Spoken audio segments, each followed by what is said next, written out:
Antisocial personality disorder, also called sociopathy, is a mental disorder in which a person consistently shows no regard for right and wrong and ignores the feelings of others. They tend to antagonize, manipulate, or treat others harshly with no guilt or remorse for their behavior. This video contains content that some may find disturbing. Viewer discretion is advised. So find a place to lay down comfortably, turn off the lights, and focus.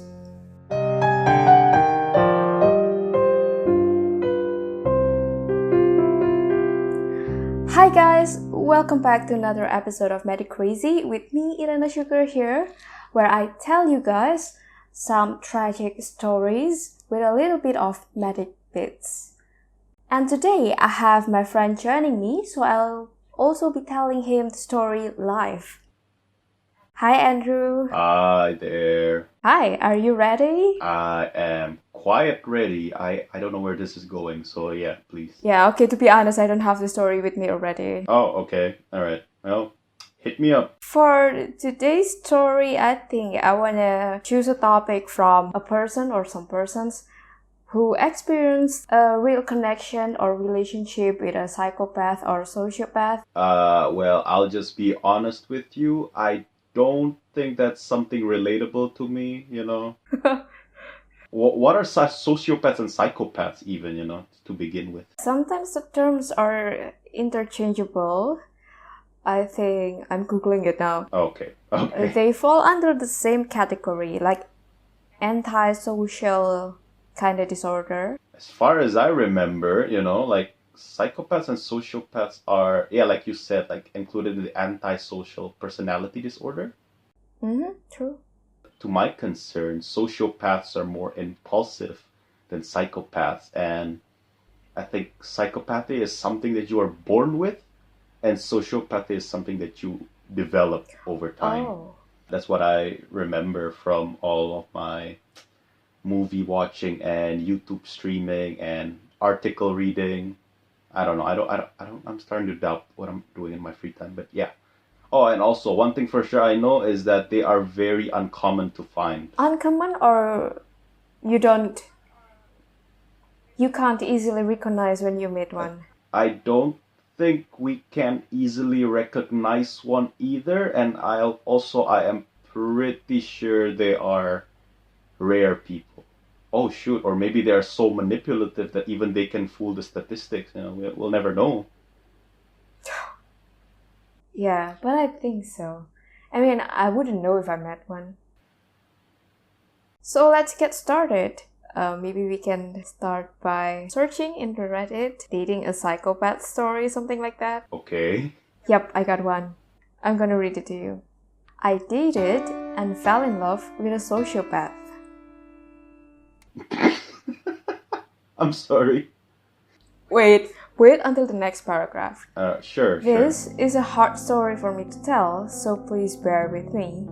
I'm hoping that by sharing, it will help myself heal and maybe some other victims. You are not alone. The night we met, this was supposed to be the night I killed myself.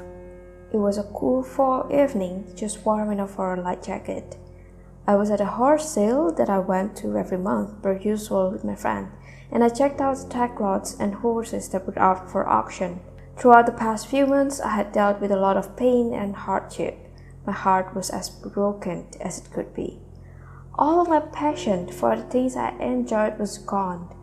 The girl that I once knew wasn't there anymore.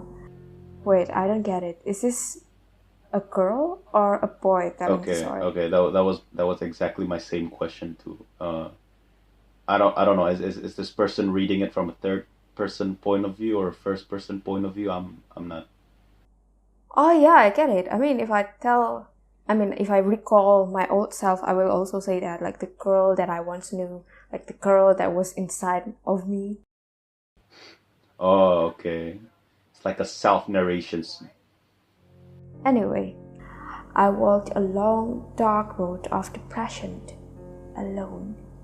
I had no self-esteem anymore. I felt I was worth nothing. I planned to end it all after the sale. I was watching horses in the outdoor rink when one caught my eye. My friend was looking for a horse, and it seemed like it might be a match for her. I slipped into the ring to talk to the owner. When he turned around and looked at me, it was like the world stopped turning. The horses around me were in slow motion. Our eyes met, and every bone in my body went cold. I also tried the horse out, and he let me. I'm sorry. Just right off the bat, it was kind of like a curveball for me, because she was. I assume it's a she. I had no self-esteem anymore. I think she said something like she was really self-deprecating, and all of a sudden she opened up with, "I watch horses." What? Yeah, I don't know if this like chronological or like back and forth flashback kind of thing. I think she was heartbroken after a relationship with someone else, like not this guy. Fast forward, my friend bought the horse. In the end, the horse didn't work out. Okay, I cannot help it. Okay, yeah. This is getting weird. Like, why are horses involved? What did they do? Is it some going somewhere PG-18, PG-20? I don't know. Do you even have PG-20? No, we don't. 18. Okay. But that's another story for another time. The owner was supposed to deliver the horse to them the next day. I didn't catch his name. I couldn't sleep that night, but the fact was, I was still here. I still had to find out who that guy was. The next day, I was out fishing on the river with my brother when my friend texted me his name, Matt. She had written a check out to him, so it all worked out. It wasn't long before I had found him on Facebook, and it wasn't long before he messaged me and asked me on a date. I'll never forget that day. I'm sorry, hold up. What year is this? And people still uses Facebook? Jesus. That's a good stalking place to start, but now I'm starting to suspect that the girl is actually the sociopathic one? Huh? Stalking. Oh, what a twist. But I think that's the true nature of a girl. Like, sometimes girls can be detective. My God. Well, okay, let's see the continuation of this. I spent the next week or so house sitting for a high school friend. I invited him over for dinner towards the end of the week. I'd never been so nervous in my life. I had no idea what I was getting myself into. Girl, you're the one who stalked him. Like, well, stop playing yourself. I made shrimp pasta and vodka sauce that night. We clicked. He ended up letting me take his truck for a spin. When we got back to the house, we were sitting in the dark, talking when he pulled me in for our first kiss. My heart melted. I remember my eyes filling with tears because it all felt so right. I swore for so long that it was right. He stayed with me until 5 a.m. He was allergic to cats, otherwise he would have just stayed the night. Okay, don't get me wrong here. 5 a.m. is technically morning, so he did stay the night. So, yeah. Yeah, I agree with you on that. Anyway, the next few months seemed to be pure bliss. The sex was phenomenal. The money he blew on me spoiling me was crazy. I got everything I could ever want. His family was loaded, and he wasn't afraid to show it. Oh. Oh. Damn. I smell Christian. Christian Grey. I mean, the dude was dealing horses, with the friends, so no wonder that he's loaded. Yeah. It wasn't until the honeymoon phase was over that I started noticing things. An ex-girlfriend reportedly texted him and told him that he had given her chlamydia. He then gave it to me. I was never skinny enough. My hair was never the right color. I didn't have tattoos. I only had a few piercings. I was a waitress. I drove a truck. I posted too many selfies. I texted him too much. I couldn't satisfy him anymore. He began dropping me off at the gym to work out while he ran errands just about every day. He became even more obsessed with porn than normal. A Tumblr blog, the whole 9 yards. He killed all of my hopes and dreams one by one. If we were to be together, I could never ride race horses for a living like I had wanted to my whole life. He started spending hours on end playing video games when I came over. He had used me for what he needed and he was done with me. He taught himself how to beat computers. He started building guns in his basement and fabricating and 3D printing some of his own parts for them. I'm sorry. That just sounds very American to me. I assume this is an American.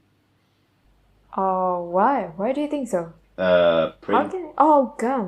Printing guns, building guns in the basement. I don't know any other country who can do that. Oh, okay, you know what? I take it back. I know, no, Canada don't do that. Only America. And especially says 3D printing.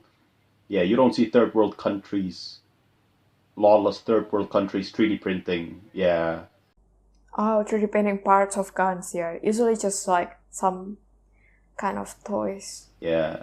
Or like assignments. This is very American, man. Okay, sorry, no, I don't wanna get called out by anybody, but okay, yeah. This should have been a red flag. About a month went by of him ignoring me, him telling me I wasn't enough and showing me pictures and videos of girls that he wanted. He told me that my family hated me. Everyone hated me. I became depressed again. I started working more and more hours just to keep myself from thinking. One night I finally had a mental breakdown. I told him about the night we met, what I was supposed to have done that night, how he saved me, how much I loved him. His answer? He left me.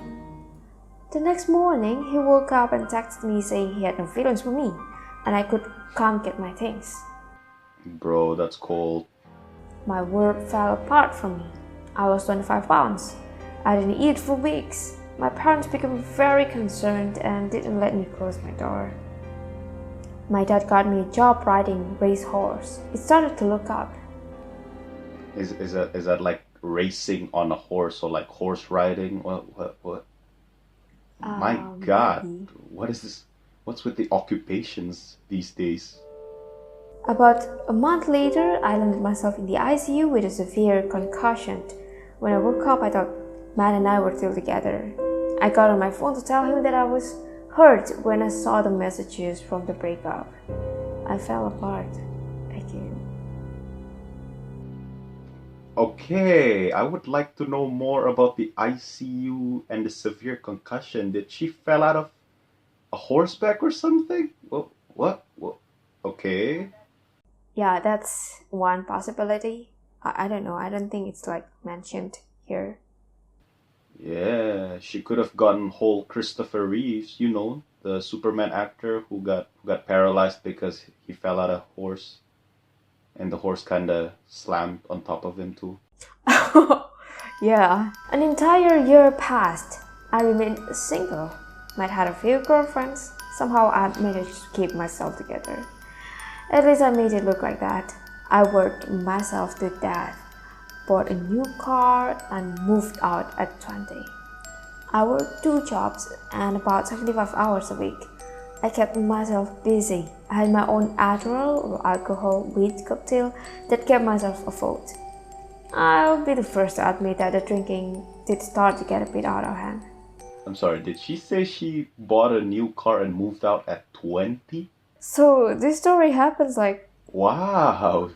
on people She younger than us. is young. She's such a workaholic girl. 70 hours? 75 hours a week.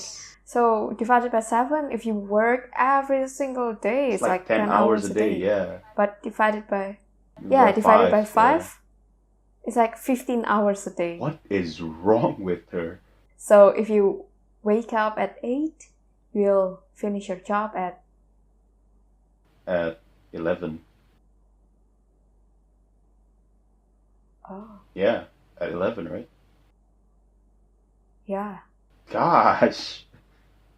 Okay. Just sleeping and working then. No life over there. Maybe. Sounds like Japan to me now. Okay, so we've moved from US to Japan. But no, Japan doesn't assemble a gun in the Okay, basement. fair point. Fair point. And they don't have anyone named Matt. Yeah, let's continue this. Sure.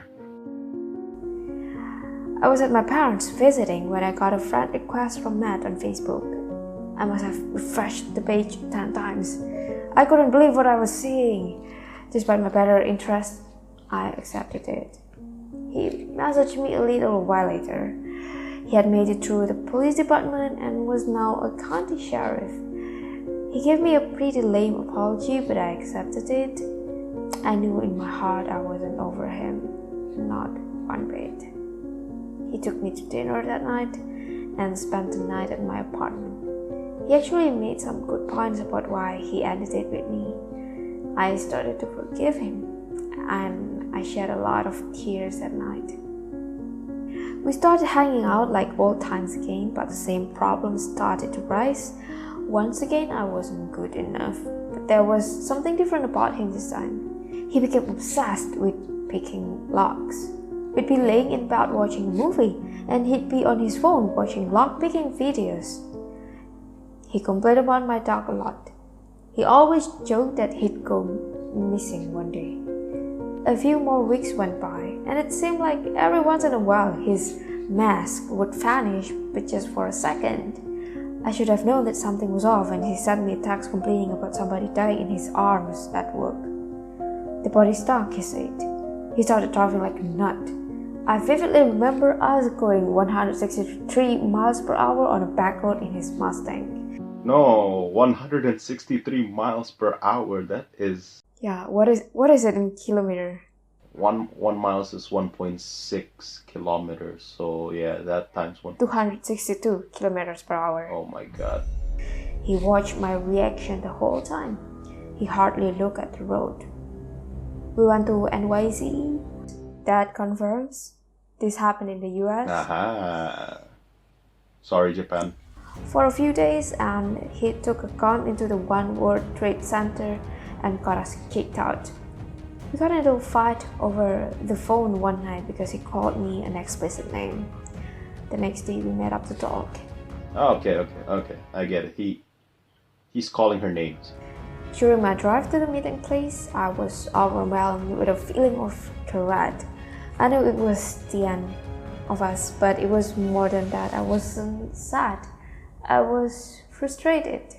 We talked for about 20 minutes, and I don't think his eyes ever wandered from my face. His two dark brown eyes shot through me like bullets. He started talking through his teeth, telling me that no one would ever love me, that he was in cahoots with my friends, and that they hated me too. I was going nowhere in life. The hair on the back of my neck stood up. His eyes were completely dead. It's something I can never unsee. The way he was looking at me gave me chills. The voice in my head started talking. Step! Get out of the car! Get out of the car now! I trusted my gut and got out. I hurried to my car, jumped in, and immediately locked it. I saw him staring at me in my rearview mirror. I drove straight to my parents' house, bawling. They were terrified. Ah, finally. Some smart moves over there. Okay, good. Yeah. You go, girl. Steph. Is that your name? You go, girl. You can tell this is not fake because I mean the protagonist is not making stupid decisions because usually only people in horror movies make stupid decisions. Like, oh yeah, let's stick around. Maybe he'll change. No. Good job, Steph. Yeah, let's stick around to see what sounds was that. Good job, Steph. Good job. Yeah. Yes, you got out of the car and you go straight to the parents. Yeah. Yes, very good. Very good. The next day, my boss told me that Matt had apparently been driving back and forth past my work, going outrageous speed, almost like he was showing off. But the fact was, he lived almost an hour from there and had no reason to be there. I reported him to his precinct, who said they would take care of it. I didn't hear from Matt for a very long time. I started to move on and feel like I was myself again, finally. I started dating my current boyfriend, and for the record, he's the best and most loving man I've ever met in my life. Okay, this sounds like a happy ending, It's right? getting there. I mean, Yeah. wait. No, got some few left. Okay, let's finish this. Matt drunk texted me one night. Okay, not the ending Not the yet. ending. I told him to leave me alone. I had since moved an hour away since we broke up. I started to feel safe again. Tonight, my boyfriend was on his way over when he called to tell me that somebody had been tailgating him for 30 minutes. I wonder who. It was Matt. God damn it. He made it almost to my house before he finally turned off. Alright, dude, that's the end of the story. That's the last sentence. No more, just comments. Okay, that is quite an ending. I don't know how to feel about that. That sounds like a cliffhanger of an ending. And it sounds like an opening to another horror story. You know, there could be a part 2 to this. I'm not sure. Yeah, like why? Why was Matt stalking, like almost made it to the house, what he was trying to do? I wonder what happened. I mean, what does she mean by he finally turned it off? Actually, yeah, that's a good question. Like, did the boyfriend turn off or did Matt turn off? Clearly, I assume, they're fine because the story was uploaded, so maybe the boyfriend and the girlfriend is fine now. True. And Matt's still around, like, lurking. Mm-hmm. So we don't know if Matt is like clinically diagnosed as a sociopath, but from the story, I think the girl claims that Matt is sociopath. Yeah, I can. What do you think can make Matt such a sociopath? One thing for sure, he's not psychopathic because he's not exactly clean, right? Yeah. Yeah, Maybe that. it's very rough and disorganized. I can see that from the story. And yeah, he just kind of like follow the intuition, like impulsive. Pop, yeah, pop, I want this, I want that. yeah, exactly, you know. And I don't know, whatever it is that he's doing, it's just kind of like every single bad thoughts that I've ever had put together, except the only difference is there's action put into it. Okay, well, yeah. It's kind of right with the definition, you know, impulsive behavior. Sounds right to me. So if one day we meet one, how to spot it? I don't know. Still have no clue. I honestly don't know. The only thing I can think of is that, you know, don't fall in love too quickly. Oh, true. Yeah. Don't get emotionally attached too quickly. Yeah, that sounds better. Yeah, that sounds right. True. Stick around as friends, you know, talk a little bit. Jesus.